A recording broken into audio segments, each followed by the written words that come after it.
Russia Ukraine war के बीच भारत ने वहां फंसे अपने करीब 16,000 नागरिकों को सुरक्षित स्वदेश वापस लाने के प्रयास शुरू कर दिए हैं।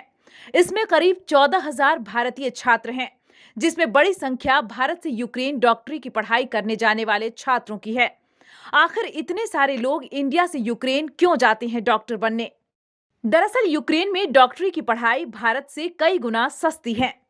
इंडिया में अगर सरकारी कॉलेजों को छोड़ दिया जाए तो एक प्राइवेट कॉलेज से एमबीबीएस की डिग्री लेने में एक स्टूडेंट का खर्च लगभग 1 करोड़ रुपए तक बैठता है, जबकि यूक्रेन में 6 साल की डॉक्टरी की पढ़ाई के लिए यह खर्च करीब 22 से 25 लाख रुपए ही पड़ता है। यूक्रेन से मिली डॉक्टरी की डिग्री की वैल्यू पूरी दुनिया में होती है। वहीं यहाँ पर स्टूडेंट्स को ग्लोबल एक्सपोजर भी मिलता है। स्टडी इन यूक्रेन वेबसाइट के मुताबिक यूक्रेन की मेडिकल डिग्री को विश्व स्वास्थ्य संगठन, यूरोपीय काउंसिल और अन्य वैश्विक संस्थाओं में मान्यता मिलती है। यूक्रेन में मेडिकल की पढ़ाई पॉपुलर होने की एक और बड़ी वजह भारत में एमबीबीएस की सीटों के लिए होने वाली कड़ी प्रतिस्पर्धा है।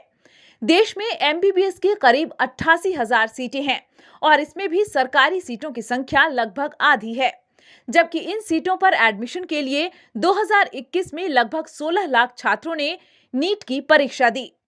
वहीं हर साल यूक्रेन में भारत से लगभग 18,000 छात्र मेडिकल की पढ़ाई करने जाते हैं और वहां का एडमिशन प्रोसेस भी काफी आसान है। यूक्रेन से की गई मेडिकल डिग्री को नेशनल मेडिकल कमीशन मान्यता देता है। ऐसे में मिडिल क्लास से संबंध रखने वाले छात्र यूक्रेन में सस्ते में मेडिकल डिग्री करके इंडिया लौट आते हैं। यहां आने के बाद उन्हें कुछ पेपर देकर डॉक्टरी की इंटर्नशिप और प्रैक्टिस का लाइसेंस मिल जाता है। साथ ही विदेशी डिग्री होने की वजह से नौकरी में भी बेहतर अवसर मिलते हैं। यूक्रेन से मेडिकल की पढ़ाई करने के बाद छात्रों को यूरोप में ही नौकरी करने का मौका मिलता है। इतना ही नहीं, नौकरी के साथ साथ उनके पास यूरोप का स्थायी निवासी बनने का भी अवसर होता है। न्यूज विंग की bureau report. Giridih is a small place, and we have like very less facilities in terms of education and this kind of infrastructure. It came to our mind that basically there should be good opportunities for the students of Giridih, those who are leaving the town and going outside for studies, their higher studies and their education. I wanted my son to start with the coding classes, so I researched it online. I got through all the reviews and everything. Then I got in touch with the White Hat representatives, and I was very happy with the progress and all how he was doing.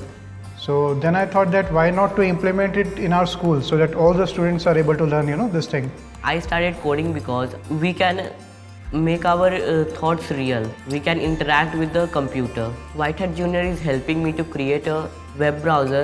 And I think on this part, White Hat is actually leading, on this coding platform. It is definitely a very good platform and one should implement in every school.